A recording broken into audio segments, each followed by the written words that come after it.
All right, what's up, y'all? I'm Life Not Famous, and these are 5 faces that need to turn heel right now. Number 1, Montez Ford. I feel like I've said this in like 3-4 videos this week, but I'm gonna keep saying it until they listen to me. Montez Ford needs to break away from the Street Profits. Now, there's 2 ways you can go about it. My original way of going about it is a clean break. They shake hands and they just acknowledge that it's time to go their separate ways and see what they can do on their own. Dawkins and B-Fab go to Raw, Tez stays on SmackDown, and now you have another heel for Cody Rhodes to face because Cody right now doesn't have a lot of heels to face. You build one right up with Montez Ford. Montez as a charismatic, cocky heel, like if you put like Carmelo Hayes, all of his like personality attributes into Montez, and Montez is already charismatic, he can already cut a promo, he already do all that stuff. Man, he's going to be out of this world.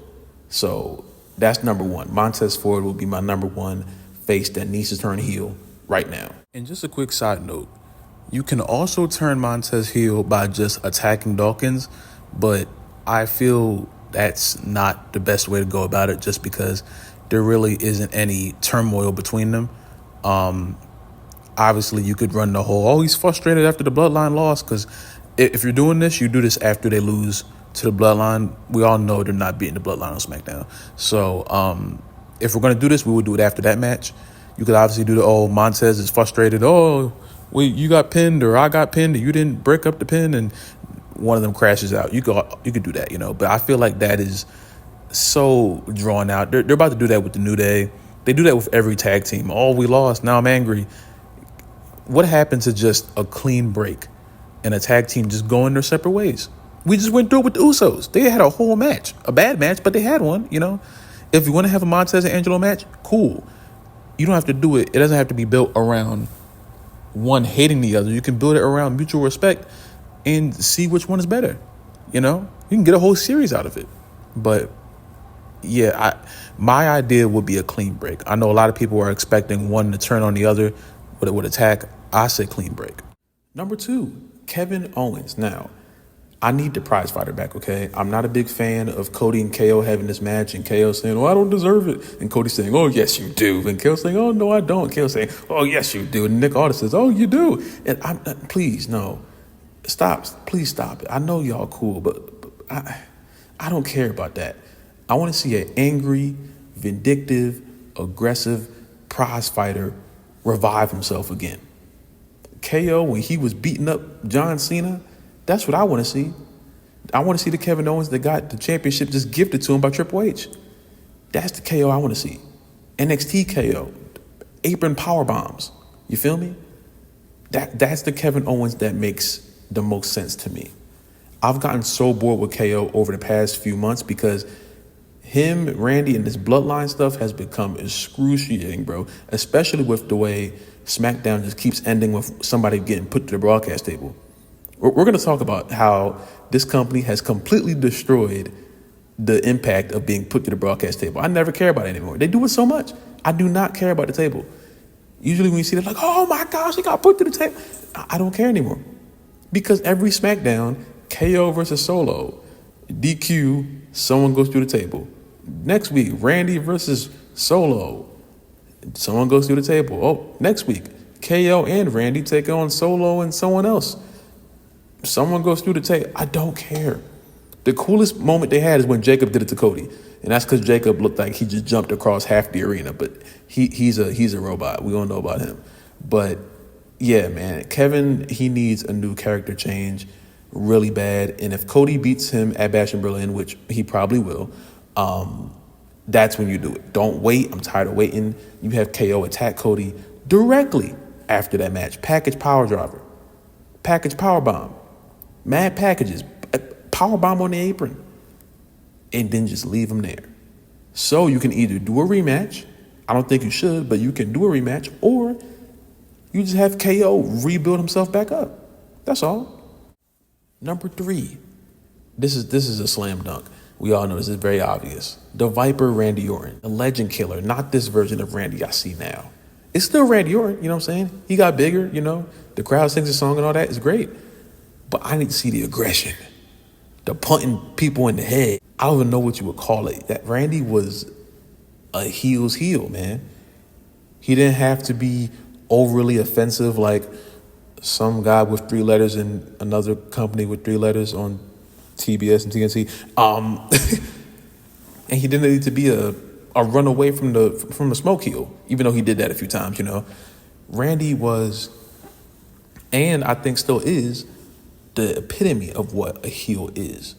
And there's only a few superstars that they can turn heel whenever they want, and it doesn't matter. You know, like if you see like, I don't know, freaking, if you see Johnny Gargano just randomly turn heel out of nowhere, I think a lot of people will be like, where did that come from? You know what I'm saying? Because there wasn't really a build to it. Obviously, if you know the history around Gargano and Ciampa, it wouldn't take you that long. But like, if people never watched Black and Gold and they never saw Ciampa and Gargano trying to kill each other, Gargano just turning on Ciampa one day will be like, what? You know what I'm saying? It would take a minute, you know? Randy can turn heel whenever he wants. And not many superstars in the history of wrestling have that Hall of Fame badge unlocked. The flip of a dime, Randy can turn heel and it'll be just completely justified. It don't matter what happens. You know what I'm saying? That's just how good Randy Orton is. So, you can turn Randy heel whenever you want. And of course, you can get 2, 3, 4 matches out of Randy and Cody. I don't think I would go that far, but you can. You know, I probably would go about like 2, you know, maybe 3 if it makes sense. But Randy losing 3 times to Cody would be kind of weird. So then Randy would have to win at some point. But Cody shouldn't be losing a championship anytime soon. You know what I'm saying? But Randy as a heel is where the money is. Face Randy is great. You know what I'm saying? Randy himself is just great. It don't matter what he is. Heel, face, he's great. Except for his take about LeBron. I ain't like that. That pissed me off. But we're going to move on from that. A heel Randy Orton is a good Randy Orton. Is the best Randy Orton, I should say. And the whole face stuff, it's cool. I promise it's cool. But the only way you can tell this real legacy story of Cody and Randy is if Cody is one way, super duper babyface, smiling, I love you all. And Randy is 2009, no hair, walking out looking like a damn snake and punting somebody, punting everybody. Everybody get it. They're probably not going to go as far as they did with the Randy home invasions and the punting and all that stuff, but they can try. Oh, they can try. And speaking of DIY, Ciampa. I think Ciampa should be someone who turns heel. Now, I feel like there's a lot more stock in Ciampa becoming a heel. And I only say this because Johnny, to me, has always exuded babyface, you know. I feel like he always was able to tell the role of a heel, but Ciampa is a lot more natural, I would say, you know. Some people say that Ciampa is the greatest heel to ever come out of NXT, which if someone said it to me, I can't say they're wrong. The man came out with no crowd, with no music, and the crowd just walked him out with booze. Who else was doing that? That doesn't make any sense, how over he was as a heel. People wanted to boo. Like, y'all know how Dom gets booed now? Ciampa was getting booed, but, like, worse than that. He didn't have to say nothing. He just walked out, and the crowd was just put. You have to see it. It's on the internet. Turn this video off right now and go watch Ciampa coming out, prime Blackheart. That crowd was, man, that's nuclear heat, you know? So if you can find a half of that and bring it over to SmackDown, say he just turns on Gargano, you know? Like I said, Gargano turning on Ciampa, Ciampa turning on Gargano, that right there is where you can build something. So that's all I'm going to say. And last but certainly not least, the last face that I would turn heel, Bianca Belair. Now listen. Bianca is like the female John Cena. She got all the merch. The kids love her.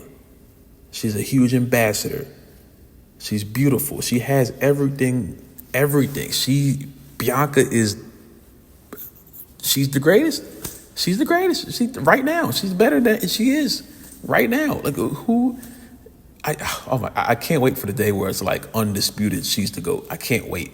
I can't wait. But you know what will make Bianca a lot better if they harbor in what she was doing in like that first NXT run and just make her a little more cocky, enough for the whole, I'm the roughest, the toughest, the strong. No, I'm the greatest.